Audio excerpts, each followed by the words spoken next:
Hi, gang. Bob Boving here for the Mystery Project. And tonight, another Peggy Delaney story by James W. Nichol. Peggy's friend Bernie is more than usually paranoid, this time with good reason. He is the center of an investigation into the death of his father. That's like waving a red flag at Peggy. Following a classic tradition, the play is called In the Shadows. Kyra Harper stars. Hello there. You've reached Peggy Delaney, Toronto Tribune. If you have something confidential you want to pass on, just leave your name and number. The walls have ears. I'll get back to you. If you're calling to give me fulsome, unqualified praise for my columns, feel free now. If you're calling to scream at me, fascist, socialist, cop hater, cop lover, pro-lesbian, anti-lesbian, or anything else that strikes your fancy, go for it. After all, this is a quasi-democracy. Hi. Hi. Got your message about your dad. So, what's wrong? Besides the fact that he's dead, you mean? Well, it was a nice funeral. Did I tell you that? How would I know? Everything's been a blur for the last 10 days. Uh-huh. Well, Amber and Carlos and I thought the service, everything was very moving. Good. I'm being investigated. For what? He didn't tell me. Who didn't tell you? This cop. You're being investigated by the police? I just said that. Why? Bernie? Because of how your father died, you mean? I thought that was all cleared up. He took an overdose of pain pills, didn't he? I mean, he was in the terminal stages of his cancer. It was everywhere, and he took matters into his own hands. Aha. Well, that's what I thought. That's what the coroner said. But now, it seems some questions come up about assisted suicide. Really? This cop... He was saying... He wasn't saying anything. He was asking very carefully about what happened that afternoon. Every little detail. Then he left. The coroner didn't say anything about assisted suicide, did he? No. Then who gave the police that idea? I don't know. Bernie, you told me you were with your dad when he died, right? Uh-huh. Who else was there? Just Wilma Thorpe. I hired a nurse's aide when Dad came out of the hospital and went back to his house. I couldn't be there all the time. She was terrific with him. How about Adele? Or Aunt Tessie? Or David? No. Dot was phoning me from Savannah every day. You know how she gets. Yeah, hysterical. David was dropping in a lot to see his grandfather. He's a good kid, that way. But he wasn't there that afternoon. Adele, she never visited Dad much anyway, in the hospital or at home. Why? Well, Dot was the special one in our family, the oldest one. Adele and I were more or less in the shadows, as far as Dad was concerned. Dot was a cheerleader. She was even prom queen one year, and she fussed over him all the time. Dad just thought I was different. How different, he didn't really know until I came back from Vancouver very much out of the closet. And Adele, the baby, she was just born quiet. And the older she got, the quieter she got. I used to walk her to school. Everything scared her. I remember. Dad scared her. He was habitually sarcastic. It was just his way, but not a great parental strategy with someone like Adele. And your Aunt Tessie? She wasn't there when your dad died? No. Is Dot still here? Yeah. She's at a hotel, waiting for the estate to be settled. She didn't want to put anybody out. Uh-huh. Bernie, I'll try to find out what's going on. If you want me to. Yeah. Yeah, that would be good.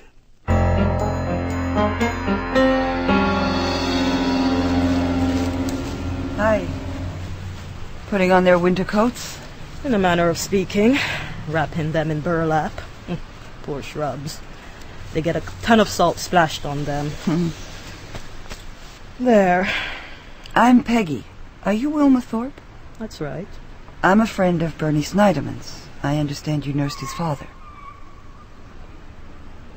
Yes.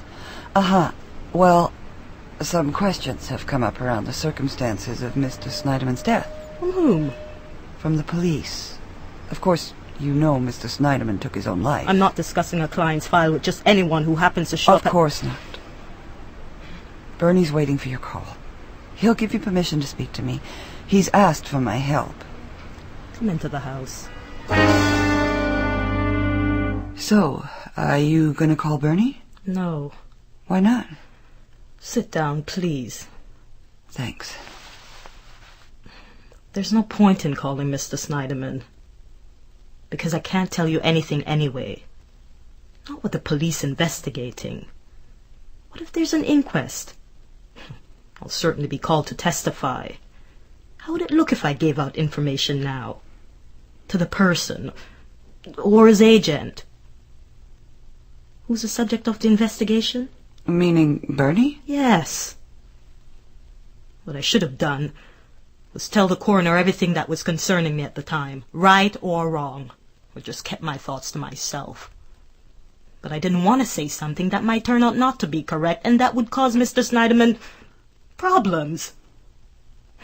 At the same time, I couldn't just not say anything. I think it's only fair that I acknowledge this much to Mr. Sniderman. I'm sure that I'm the cause of these further questions concerning his father's death. I regret that. But I saw it as my duty to say something. But if you weren't certain about it, and you didn't tell the coroner, who would you tell? Did you say something to a member of his family? I can't say anything more. All right. Wilma, obviously I wasn't there that day. Bernie's told me his version of what happened. It would be really helpful to us, just to know how much of his version you agree with. You don't have to add anything or correct anything. Could you please just help us out this much? Go ahead. Thank you. Bernie's dad had been home from the hospital for about a week. You were looking after him during the day, and Bernie was staying with him at night. You had a dentist appointment that afternoon, so Bernie came over from work to sit with his dad. When you returned, his dad had slipped into a coma, and Bernie was trying to wake him up. He was taken to the hospital by ambulance. Bernie went with him, but he died on the way.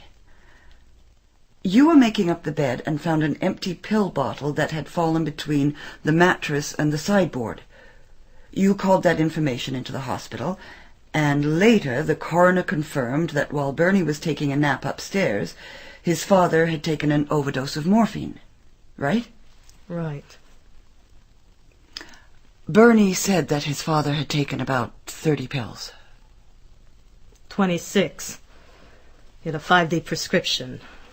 12 pills a day, 60 pills in all. There were 26 left. And where were they kept? In the kitchen. So his dad got up when Bernie was sleeping, went into the kitchen, got the rest of the morphine tablets, and downed them all. Well, that's straightforward. As far as it goes. You know, Wilma, Bernie is the most gentle, kind man. He doesn't even like to see me shoe my cat. He loved his father. I know you did. If I were to guess, I'd say that you mentioned your concerns about Bernie to Dot, the eldest child in the family. Am I right? I think we're finished now. Okay.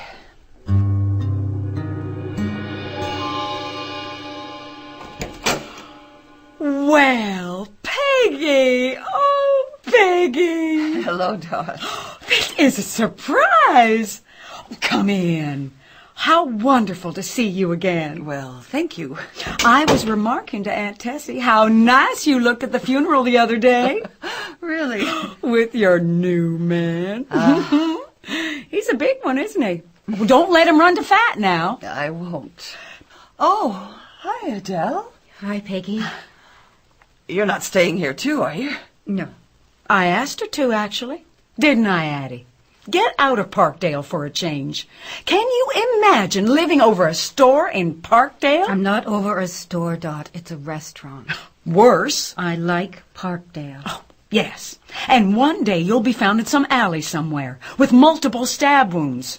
I worry about you. Well, don't. I've got to go now. I hope I haven't upset you too much, Addie. Nice to see you, Peggy. Good to see you. Bye, Dot.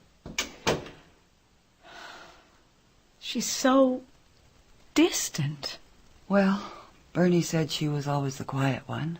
Yes, well, that may be. But I do remember Daddy saying once that it's the quiet ones you have to look out for. I wonder what he meant by that. Sometimes I wonder, too. I'd already left home by the time Addie was growing up. I just don't know her at all. And I think there should be this bond between us. I'm her big sister.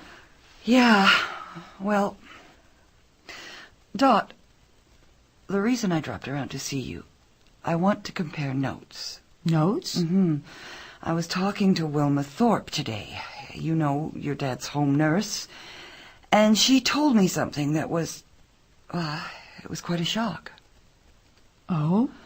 She told me all about her suspicions about Bernie around your father's death. She did? Oh, God. She told me, too. She said she didn't want to inflict any more pain on the family. But I was the strongest one, and she had to say something. I just nearly died. Me too. I don't know what to do. No, me neither. It's just so terrible. We should compare notes, just to make sure we have everything straight. So, what did she say to you? She said, when she came back to the house, Bernie was sitting on the edge of Daddy's bed, trying to give him a glass of water. Right. He told her he was trying to give Daddy his pills, but he wouldn't wake up. But it was after 5 o'clock, and Daddy's pills were supposed to be given to him at 4.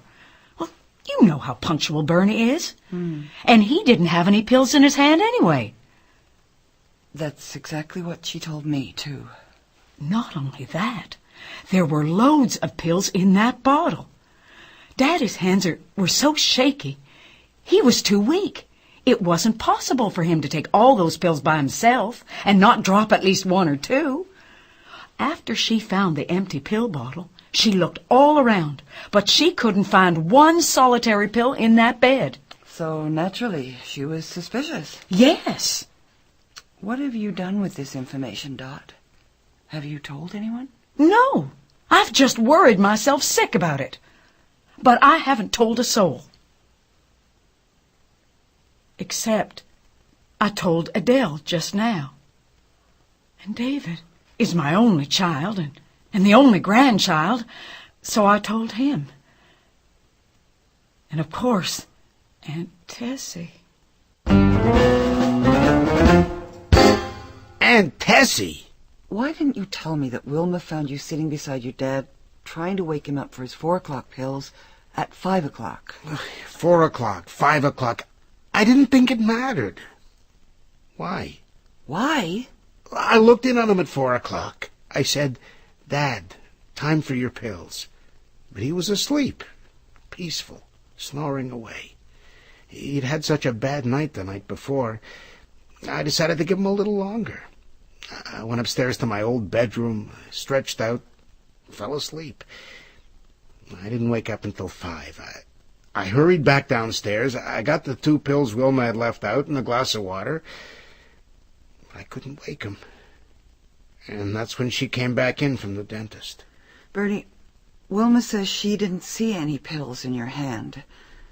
If your dad was already in a coma, why wouldn't you still have the pills? I did, but as soon as she came in, the first thing I said was, I can't wake up my dad. I can't wake him up. She went right to him, started examining him. She certainly wasn't looking at my hands. And then I ran out into the kitchen to call an ambulance. So what happened to them? The pills?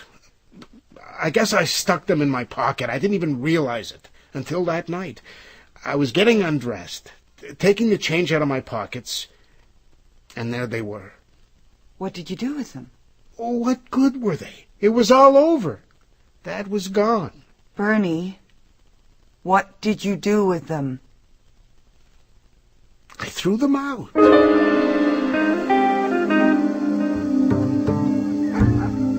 The old neighborhood. I haven't been back here for a long while. No? Did you like growing up in Cabbagetown? It was all right. How about you? Well, my best friend lived on this street. Yeah, mine too. If only we could turn time back, say, to 1970. We'd see your mom again, and your dad, and Dot. Sashaying up and down the street. And you. Hiding behind a tree, waiting for the tough kids to go by. And Adele. Being my lookout. Adele and I always stuck together.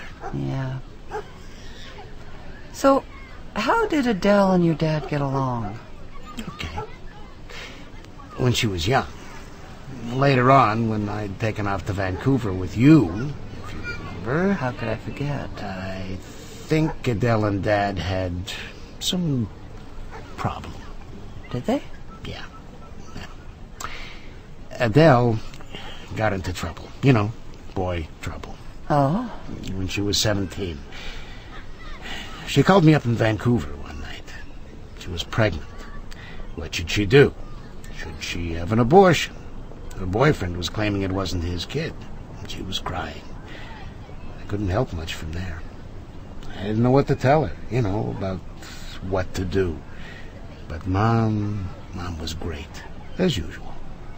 So they went to a clinic and looked after things. Poor Adele. Bernie, are you ready? For what? To knock on doors, remember? Yeah. If your dad was too weak to ingest all those pills by himself, then someone must have come into the house between 4 and 5 that day while you were asleep upstairs. So we're going to canvass the neighbors to see if anyone saw a person coming or going. Right? You know what? What? This has to be the hardest thing I've ever done in my life.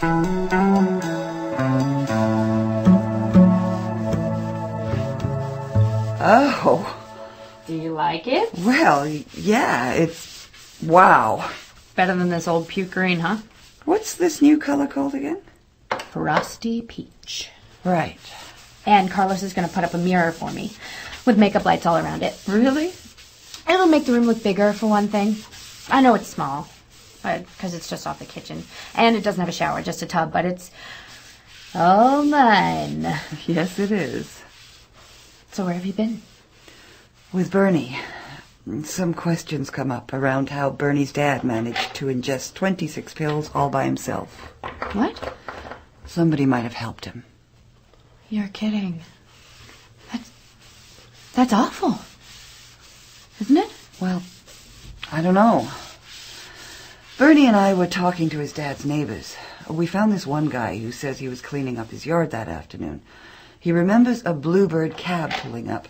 A woman got out and went into Bernie's dad's house. What woman? That's the question.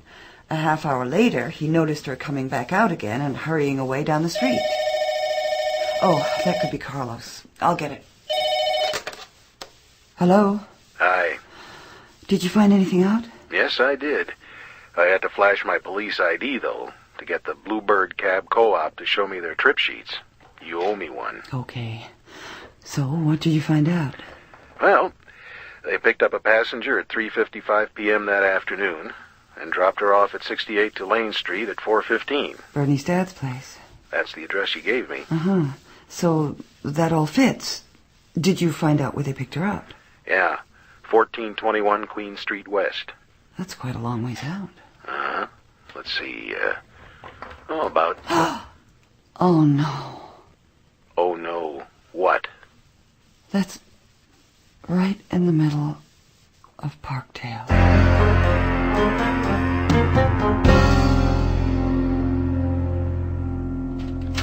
Hi, Adele. Bernie. Gee, it must be visiting day for the Sniderman family. Yeah. Hi, Peggy. Again. Hi, Adele. Well, come in. Don't look at anything, though. I'm a bit of a mess. Well, that's okay. I haven't done anything for a few days. But just sit here and watch TV. Well, since Daddy's funeral. Well, since before Daddy's funeral, really. Well, sit down if you can find a clear spot. But, you've been going to work. No. I got leave. Oh. Because of Daddy. And then, I got sick, and they're very understanding there. Librarians are the most understanding people in the world, I think. Uh-huh. Adele, why were you visiting Dot earlier today? Well, she called me. She wanted to tell me something. And then I went over to that store David works in on Young Street to see him. And then I went up to see Aunt Tessie. Aunt Tessie? Because I had to ask her too, Bernie, if she'd spoken to anyone about what Dot said. About you. You and Daddy. And those pills.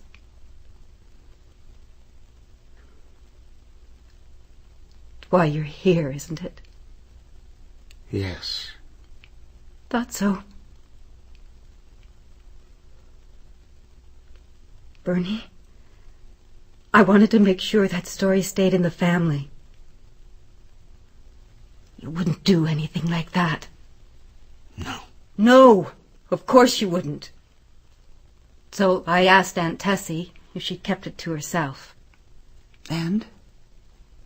And she said it wasn't possible to keep it to herself, so she'd phoned the police. I knew it.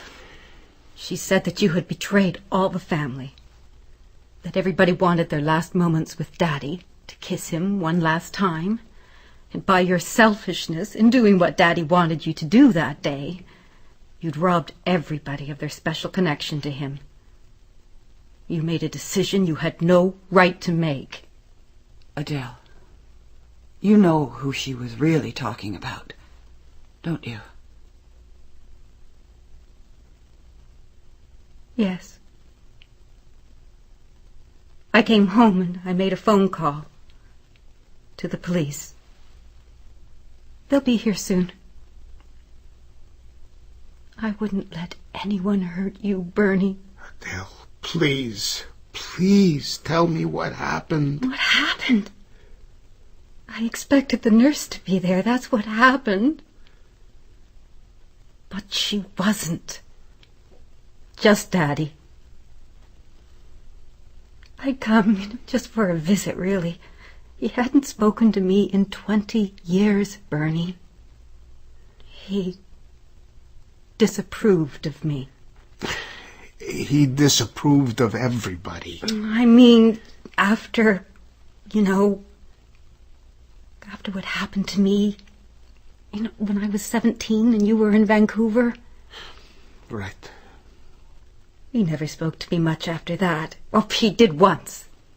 But as far as he was concerned, I had died. Maybe I had. I was just sitting there beside his bed.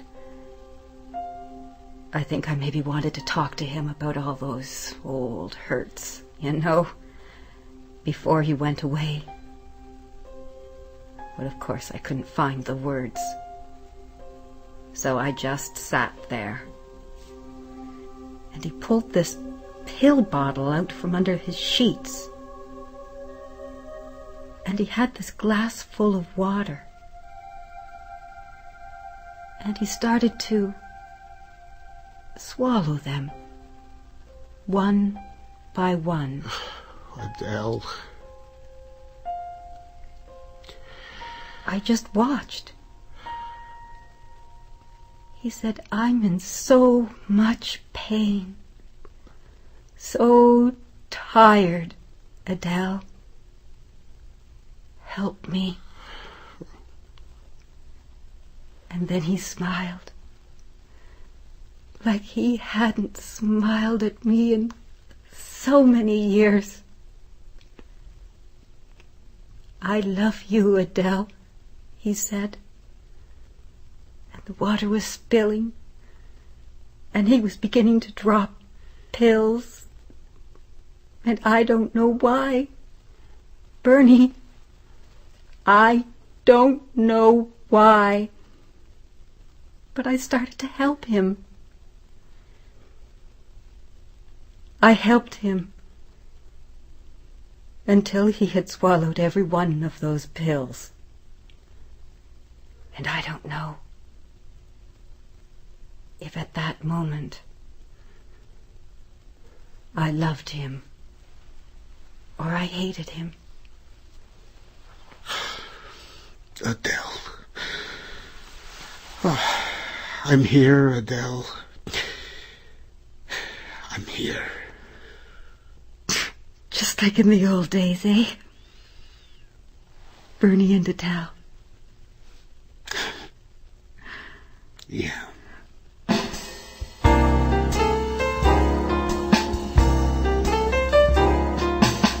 You have just heard In the Shadows, the latest episode of Peggy Delaney by James W. Nichol. In the cast today, Kyra Harper was Peggy, Caterina Scorsone was Amber, John Stalker was Bernie, George Buza was Detective Carlos Szabo.